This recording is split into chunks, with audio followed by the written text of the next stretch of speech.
नमस्कार दोस्तों। चिकित्सा विज्ञान के अनुसार गर्भ में शिशु किसी चैतन्य जीव की तरह व्यवहार करता है। वह सुनता और ग्रहण भी करता है। माता के गर्भ में आने के बाद से गर्भस्थ शिशु को संस्कारित किया जा सकता है। कैसे? तो दोस्तों आज हम आपको बताएंगे गर्भ संस्कार का रहस्य। क्या गर्भ में शिशु को शिक्षा देना संभव है? गर्भ संस्कार का अर्थ है अज्ञान के मस्तिष्क और व्यक्तित्व को ढालना। संस्कारो ही गुणांतराधानम उच्यते। हमारे वेदों के अनुसार शिशु का मानसिक विकास गर्भ में ही शुरू हो जाता है। हमारे पूर्वज इस बात को बहुत अच्छे से जानते थे, इसलिए उन्होंने गर्भ संस्कार को भारतीय संस्कृति के 16 संस्कारों में से एक माना और यह प्रथा प्रचलित की। महाभारत में अर्जुन के पुत्र अभिमन्यु ने गर्भ में चक्रव्यूह में प्रवेश कैसे किया जाता है यह सीख लिया था, जिसे बहुत से लोग नहीं मानते। पर आज का आधुनिक विज्ञान हमारे 7000 पूर्व ज्ञान को मानने लगा है। वेदों के अनुसार जब शिशु गर्भ में विकसित हो रहा होता है तभी वह हमारी भावनाएं समझने लगता है, और यही नहीं बल्कि हम जो कल्पना करते हैं वह भी शिशु को पता चलता है। एक गर्भवती स्त्री के लिए यह बहुत आवश्यक है कि वह मानसिक तनाव, नकारात्मक सोच, नेगेटिव थिंकिंग, नकारात्मक लोगों से हमेशा दूर रहे। स्त्रियों को डरावनी फिल्में बिल्कुल भी नहीं देखनी चाहिए, क्योंकि नाखुश और भयभीत हार्मोन्स बच्चे के डीएनए पर नकारात्मक नेगेटिव प्रभाव डालते हैं।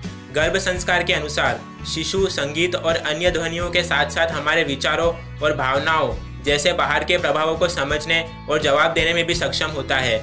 इसलिए गर्भवती स्त्री को वह कार्य बिल्कुल भी नहीं करना चाहिए जो उसे परेशान करता हो। स्त्री को हमेशा प्राणायाम करना चाहिए, क्योंकि यदि उसके गर्भ में ऑक्सीजन की कमी हुई तो शिशु का विकास अच्छे से नहीं हो पाएगा और शिशु का IQ लेवल भी कम रहेगा। यदि स्त्री भगवान के समक्ष बैठकर प्रार्थना करे तो वह शिशु के लिए और भी अच्छा होता है।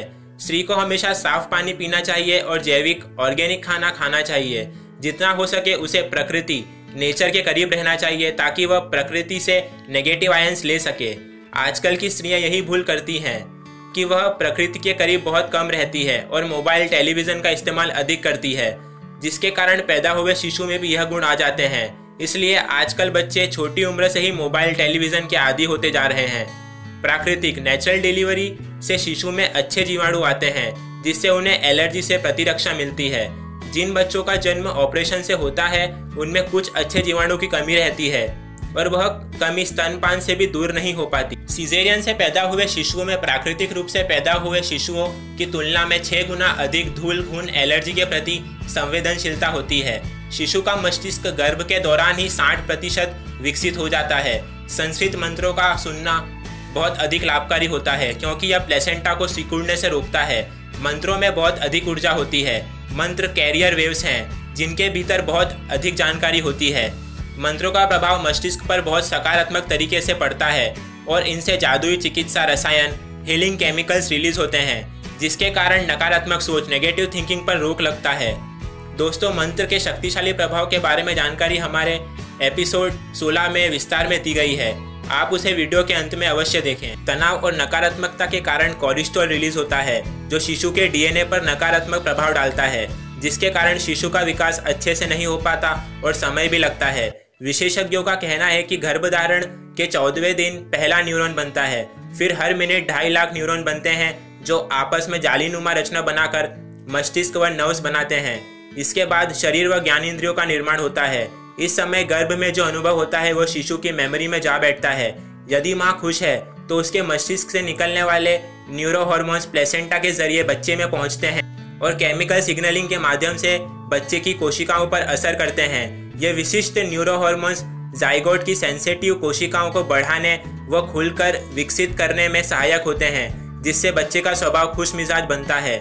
स्वामी विवेकानंद की माँ भुवनेश्वरी देवी ध्यान किया करती थी और गर्भ अवस्था में भी उन्होंने ध्यान ही किया था। इसलिए स्वामी विवेकानंद बाल्यकाल से ध्यान योग विद्या जानते थे। ध्यान साधना गर्भ अवस्था में सबसे उत्तम है। गर्भवती स्त्री को जिस देवता, संत अथवा वीर पुरुष के गुण अपने शिशु में लाने की इच्छा हो, उनकी मूर्ति, छायाचित्र सामने रखकर उसका ध्यान करना चाहिए। ध्यान के पश्चात गर्भवती स्त्री कुछ आवश्यक स्वयं सूचनाएं भी अपने गर्भ को दे सकती हैं। तो दोस्तों, इसी तरह की रोचक जानकारी के लिए हमारे चैनल को सब्सक्राइब कीजिए। धन्यवाद। जय हिंद, वंदे मातरम। स्वस्थ रहें, मुस्कुराते रहें।